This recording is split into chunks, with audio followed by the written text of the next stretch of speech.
It's actually not that bad. I thought it would be worse.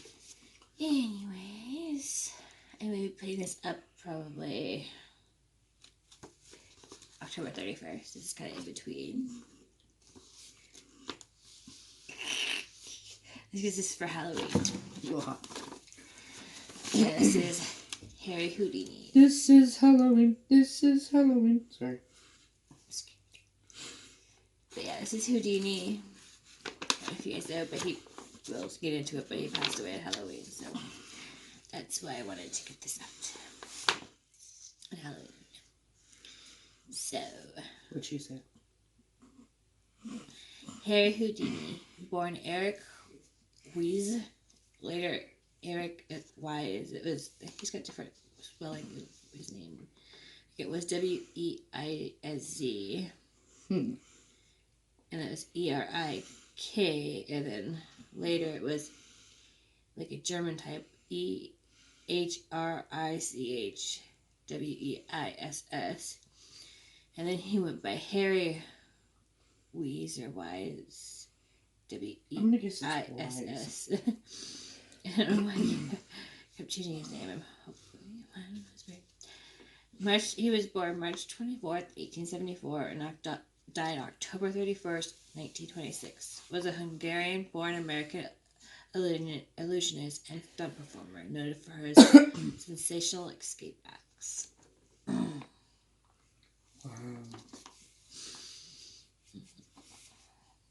Play your game, read. Kiss my what now? He first attracted notice in vaudeville in the U.S. and then as Harry Handcuff Houdini on a tour of Europe where he challenged police forces to keep him locked up. Soon he extended his repertoire to include chains, ropes slung from skyscrapers, straitjackets underwater, and having to escape from and hold his breath inside a sealed milk can with water in it. Pumpkin pie spice. It's pretty good. It's really hot still. That's not bad. Yeah, well. It is to me. Eric Wise was born in Budapest to a Jewish family. His parents was Rabbi Mayor Samuel Wise. Sorry. Pennywise. Sorry. No, I was thinking Lord of the Rings. I know, I was just... He was born 1829 to 1892, and Cecilia Steiner, 1841 to 1913. Houdini was one of 7 children. Herman M., and he was 1863 to 1885, who was Houdini's half-brother by Rabbi Weiss's first marriage. Nathaniel J., 1870 to 1927. Gottfried William, 1872 to 1925. Theodore, 1876 to 1945. Leopold D., 1879 to 1962, and Carrie Gladys,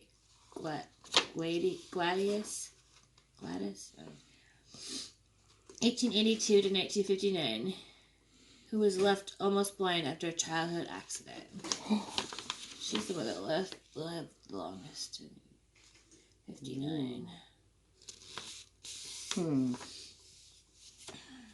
What weirdness is this? Weiss arrived in the United States on July 3rd, 1878, on the SS Frisia, with his mother, who was pregnant, and his 4 brothers. Family changed their name to the German spelling with an S instead of a Z, and Eric became Eric, which is... See, I was right. I'm good. The family lived in Appleton, Wisconsin, where his father served as rabbi of the Zion Reform Jewish congregation. According to the 1880 census, the family lived on Appleton Street in an area that is now known as Houdini Square. Houdini Square. I want to go. Interesting. On June 6, 1882, Rabbi Weiss became an American citizen. Wow. We should all be so lucky. I am an American citizen. It was a joke. Losing his job at Zion in 1882, Rabbi Weiss and family moved to Milwaukee and fell into dire poverty. Milwaukee. Dire poverty? That sucks.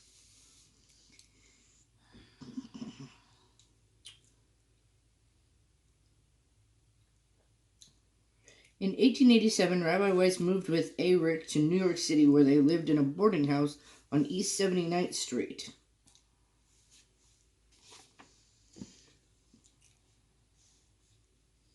He was joined by the rest of the family once Rabbi Weiss found permanent housing.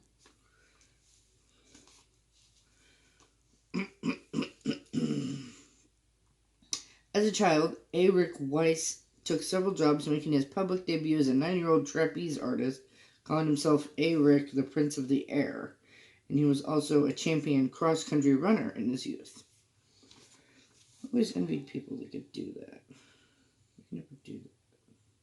When Weiss became a professional magician, he began calling himself Harry Houdini after the French magician Jean-Eugene Robert Houdini, after reading Robert Houdini's autobiography in 1890.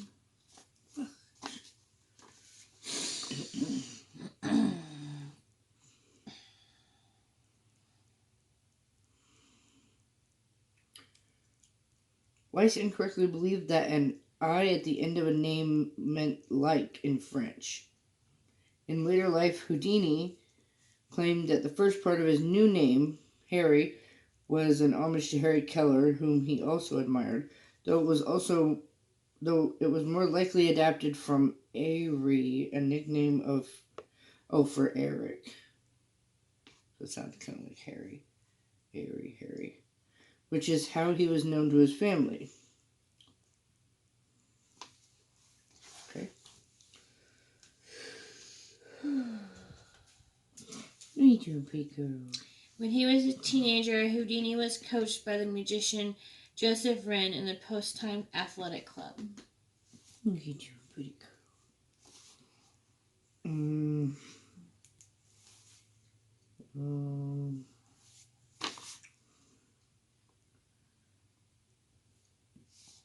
Houdini became an active Freemason and was a member of St. Cecile Lodge number 568 in New York City. Yay, a Freemason. I'd be a Freemason if I could. Ow! I thought Freemasons were bad. She's gonna knock your coffee over. They contribute to a lot of things. Like the Children's Hospital and stuff.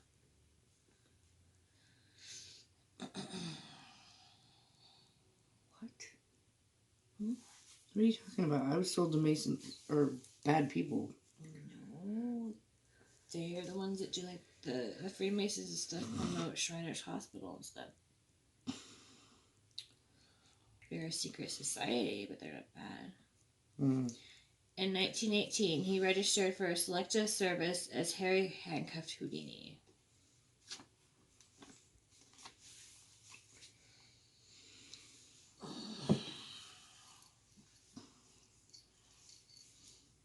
Houdini began his magic career in 1891, but had little success.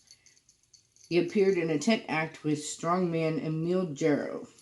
He performed in dime museums and sideshows and even doubled as the Wild Man at a circus. Alright, help me read this. Houdini focused initially on traditional card tricks. At one point, he billed himself as the king of cards. Some, but not all, professional magicians could come to regard Houdini as a competent but not particularly skilled sleight-of-hand artist, lacking the grace and finesse required to achieve excellence in that craft. He soon began experimenting with escape acts. So he couldn't quite do the sleight of hand. With the butterfly in your hair. I have two butterflies. I know, I'm just saying it's cute. But he's better at escaping. Oop. See, I told you she was going to knock that over. Well, I can't put it up there. You could put it on the side. It'll block the camera. On that side, if you move this, I was just trying to help. Okay. Yeah, sleight of hand would be hard to get at. In 1893, while performing with his brother Dash Theodore at Coney Island as the brothers Houdini. Houdini met a fellow performer. Dumbass! You just trying to jump from the laundry basket onto the nightstand. Or not the nightstand, the TV stand that you kept you guys on. She's not very smart. Sorry. Anyway, Houdini met a fellow performer, Wilhelmina Beatrice Bess Ronner. Bess was initially courted by Dash, but she and Houdini married in 1894, with Bess replacing Dash in the act, which became known as the Houdinis. For the rest of Houdini's performing career, Bess worked as his stage assistant. Interesting. Sort of. Houdini's big break came in 1899 when he met manager Martin Beck in St. Paul, Minnesota. Impressed by Houdini's handcuffed act, Beck advised him to concentrate on escape acts and booked him on the Oprim vaudeville circus. Within months, he was performing at the top vaudeville houses in the country. Very interesting.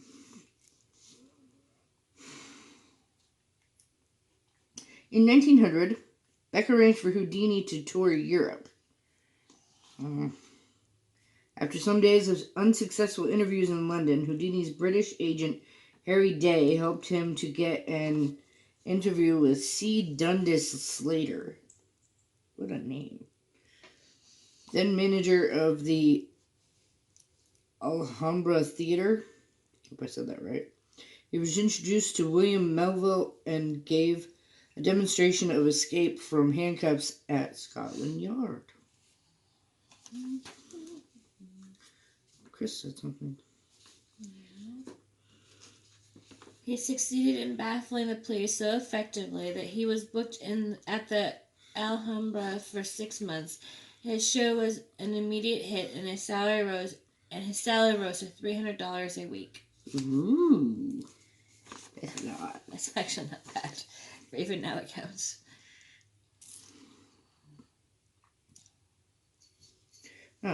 Houdini became widely known as the Handcuff King.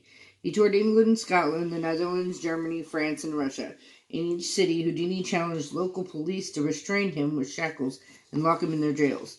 In many of these challenge escapes, he was first stripped nude and searched.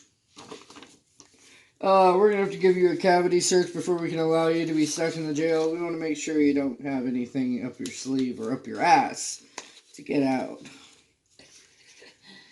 He had ways, though. He had the keys in places.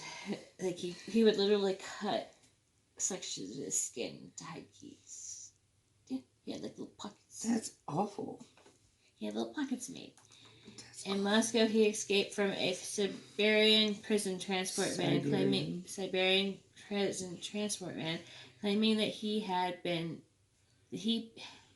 that had he been unable to free himself, he would have had to travel to Siberia, where the only key was kept. Siberia.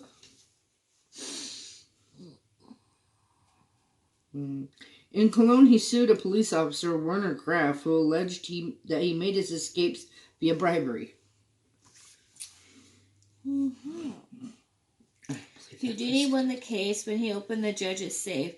He later said the judge had forgotten to lock it. With his newfound wealth, Houdini purchased a dress said to have been made for Queen Victoria.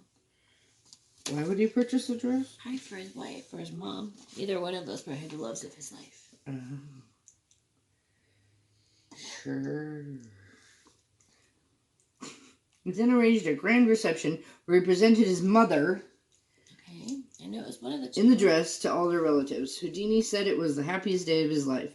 In 1904, Houdini returned to the U.S. and purchased a house for $25,000, the equivalent of $697,130 in 2018.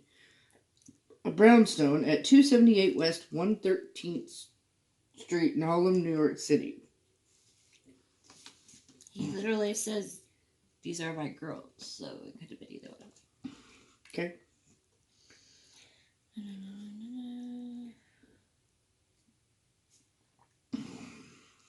Whilst on tour in Europe in 1902, Houdini visited police with the aim of meeting the widow of Emil? Emil Houdini, the son of Jean Eugene Robert Houdini, for an interview and permission to visit his grave. Dun, dun, dun.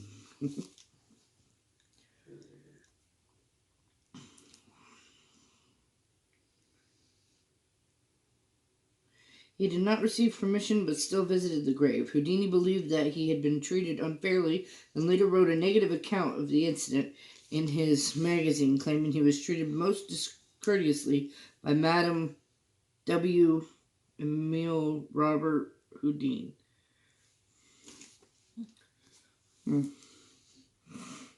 Interesting. Very, very interesting. In 1906, he sent a letter to the French magazine El Illustrante stating, "You will certainly enjoy the article on Robert Houdin. I am about to publish in my magazine. Yes, my dear friend, I think I can only demolish your idol, who has so long been placed on a pedestal that he did not deserve." Ooh. Them's fighting words. This is family, not him, personally. He's dead. What are you talking about? The last name is different. It's Houdini, not Houdini. Yes, he added an I. He said that because it made him. Harry Houdini has entered the Pennsylvania 1914, Blackford, New York.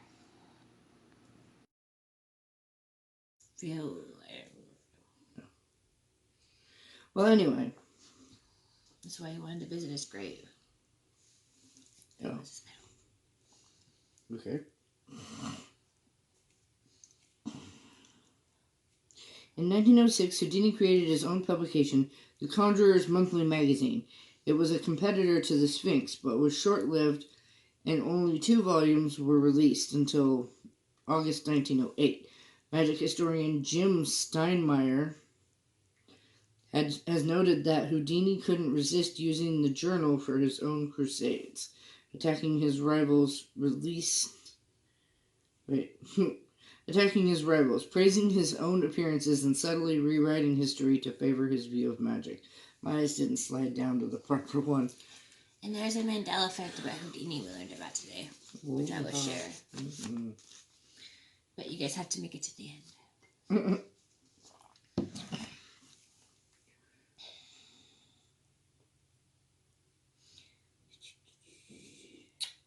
From 1907 and throughout the 1910s, Houdini performed with great success in the United States. He freed himself from jail's handcuffs, chains, ropes, and straitjackets, often while hanging from a rope in sight of street audiences. Because of amateurs, Houdini put his handcuffed act behind him on January 25th, 1908, and began escaping from a locked water-filled milk can. Either way, it's weird. Good though. I was going to say I love Houdini. I like him too.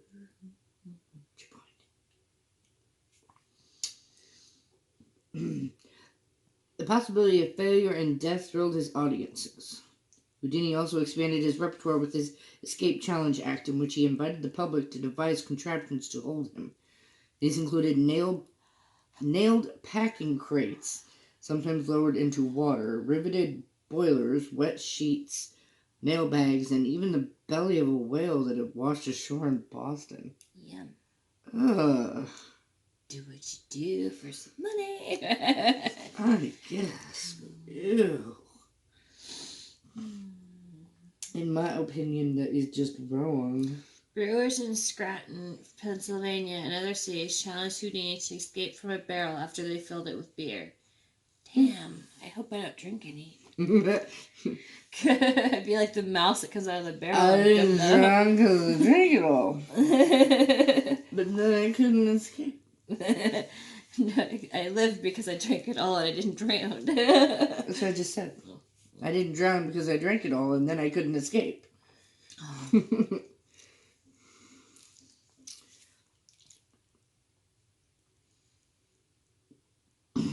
Many of these challenges were arranged with local merchants and one of the first uses of mass tie-in marketing.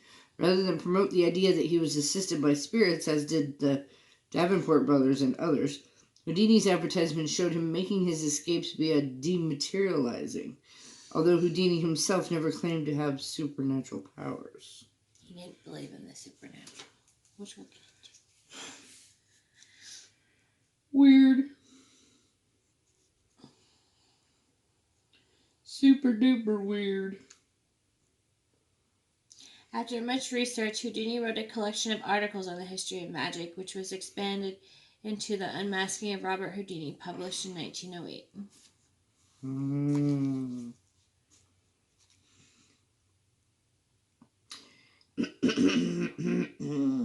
In this book, he attacked his former idol, Robert Houdin, as liar and a fraud for having claimed the invention of automata and effects such as aerial suspension, which had been in existence for many years. That might be my fault. I keep saying Robert Houdin instead of Robert Houdini. It's not Houdini, it's Houdini. I messed up. Oh. That's why before you were like, oh, that's wrong. Many of the allegations in the book were dismissed by magicians and researchers who defended Robert Houdin. Magician Gene Haggard would later write a full rebuttal to Houdini's book. Oh. Well, what do you know? No, seriously, what do you know? Oh, I just spilled a little myself. Did you? In 1913, Houdini introduced the Chinese water torture cell, in which he was suspended upside down in a locked glass and steel cabinet full to overflowing with water, holding his breath for more than 3 minutes. He would go on performing this escape for the rest of his life. Okay, everybody, I'm going to get into the Mandela effect. And I'll tell you the answer at the very end. Uh-oh. When we discuss his death. How did Houdini die? Did he die of appendicitis? Or was it liver failure? Or the Chinese torture? Did he not make it out of the Chinese torture device? There was another one, too. I don't remember. I'm not going to completely copy the other YouTuber. So let me know. What do you think?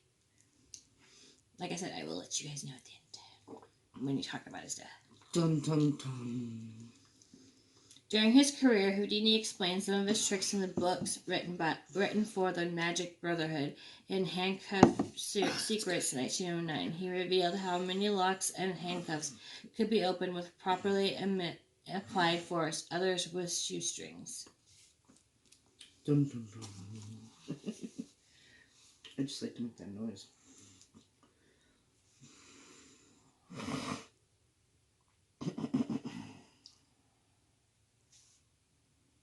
Other times he carried concealed lockpicks or keys. When tied down in ropes or straitjackets, he gained wiggle room by enlarging his shoulders and chest, moving his arms slightly away from his body. His straitjacket escape was originally performed behind curtains, with him popping out free at the end. Houdini's brother, who was also an escape artist, billing himself as Theodore Hardin, discovered that audiences were more impressed when the curtains were eliminated so that they could watch him struggle to get out. On more than one occasion, they both performed straitjacket escapes while dangling upside down from the roof of a building in the same city. That, or you could also dislocate your shoulder. I think I read yours too. Mm-hmm. You did. Oh. Wait, did I read that one? Yeah, I read mine and yours. Well, go ahead and read mine and yours. For most of his career, Houdini was a headline act in vaudeville. For many years, he was the highest paid performer in American vaudeville. One of Houdini's most notable non-escape stage illusions were performed in the New York Hippodrome when he vanished a full-grown elephant from the stage. He had purchased this trick from the magician Charles Moret. In 1923, Houdini became president of Marchinka & Co., America's oldest magic company. The business is still in operation today. Sorry, guys, I got a little excited. A little excited. Sorry, I'm sorry. She's gonna read the whole thing. It was getting really good. He also served as president of Society of American Magicians, aka SAM, from 1917 until his death in 1926. That's 9 years, people. Founded on May 10th, 1902, in the back room of Martinka's Magic Shop in New York, the society expanded under the leadership of Harry Houdini during his term as national president from 1917 to 1926. Isn't that what you just said? Yeah. Oh. Sorry, itchy nose. Houdini was magic's greatest visionary. He sought to create a large, unified national network of professional and amateur magicians. Wherever he traveled, he gave a lengthy, formal address to the local magic club, made speeches, and usually threw a banquet for the members at his own expense. He said the Magicians' Club, as a rule, are small. They are weak, but if we are amalgamated into one body, the society will be stronger, and it would mean making the small clubs powerful and worthwhile. Members would find a welcome, however, wherever they happen to be, and conversely, the safeguard of a city-to-city hotline to track exposures and other undesirables. Very interesting.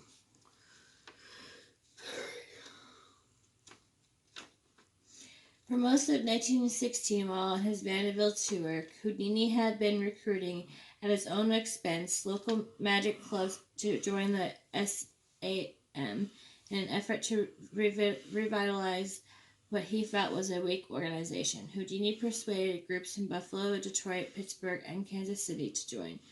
As had happened in London, he persuaded magicians to join.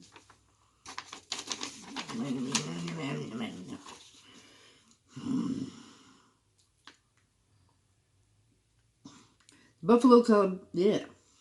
The Buffalo Club.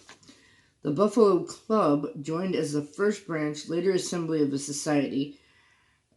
Chicago Assembly Number 3 was, as the name implies, the third regional club to be established by the SAM, whose assemblies now number in the hundreds. The hundreds, I say! In 1917, he signed Assembly Number 3's charter into existence, and that charter and his club continued to provide Chicago magicians with a connection to each other and to their past. Houdini dined with, addressed, and got pledges from similar groups in Detroit, Rochester, Pittsburgh, Kansas City, Cincinnati, and elsewhere. This was the biggest movement ever in the history of magic. It played in places where no clubs existed. He rounded up individual magicians, introduced them to each other, and urged them into the fold. Aww. How tweet.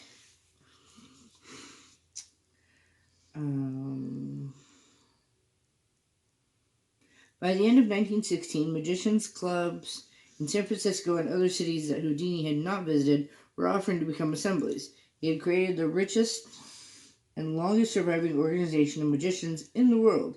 It now embraces almost 6,000 dues-paying members and almost 300 assemblies worldwide. Ooh.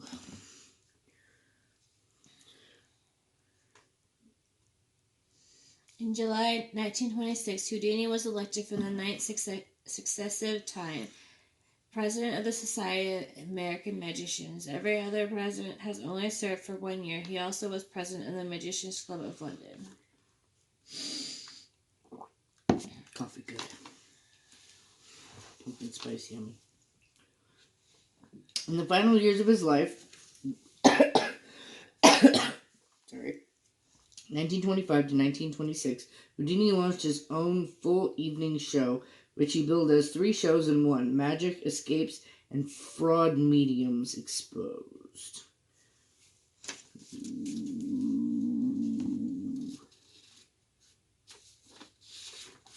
Damn it. Mirror Challenge. In 1904, the London Daily Mirror newspaper challenged Houdini to escape from special handcuffs that it claimed had taken Nathaniel Hart, a locksmith from Birmingham. Moved the camera. Did I? Yeah. 5 years to make. Houdini accepted the challenge for March 17th during a matinee performance on London's Hippodrome Theatre. It was reported that 4,000 people and more than 100 journalists turned out for the much-hyped event. The escape attempted dragged on for over an hour, during which Houdini emerged from his ghost house, a small screen used to conceal the method of his escape, several times. On one occasion, he asked if the cuffs could be removed so he could take off his coat.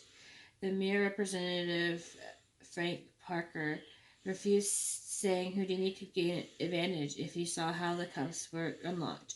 Houdini promptly took out a penknife and, holding the knife in his teeth, used it to cut his coat from his body. Some 56 minutes later, Houdini's wife appeared on stage and gave him a kiss. Many thought that in her mouth was the key to unlock the special handcuffs. However, it has since been suggested that Bess did not in fact enter the stage at all, and that this theory is unlikely due to the size of the 6-inch key. Houdini then went back behind the curtain. After an hour, at 10 minutes, Houdini emerged free. As he was paraded on the shoulders of the cheering crowd, he broke down and wept. Houdini later said it was the most difficult escape of his career. After Houdini's death, his friend Martin Beck was quoted in Will Goldstone's book Sensational Tales of Mystery Men as admitting that Houdini was bested that day and had appealed to his wife Bess for help. Goldstone goes on to claim that Bess begged the key from the Mirror representative, then slipped it into Houdini in a glass of water. It was stated in the book The Secret Life of Houdini that the key required to open the specially designed mirror handcuffs was 6 inches long and could not have been smuggled to Houdini in a glass of water.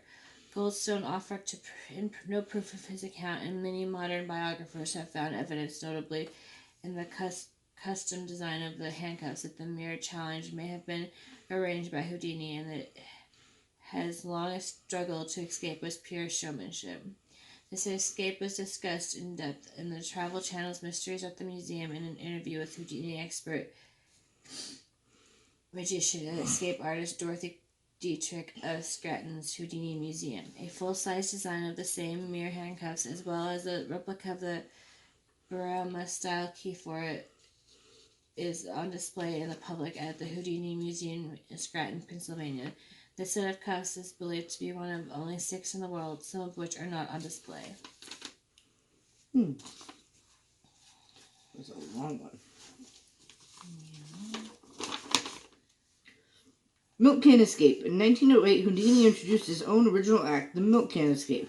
In this act, Houdini was handcuffed and sealed inside an oversized milk can filled with water and made his escape behind a curtain. As part of the effect, Houdini invited members of the audience to hold their breath along with him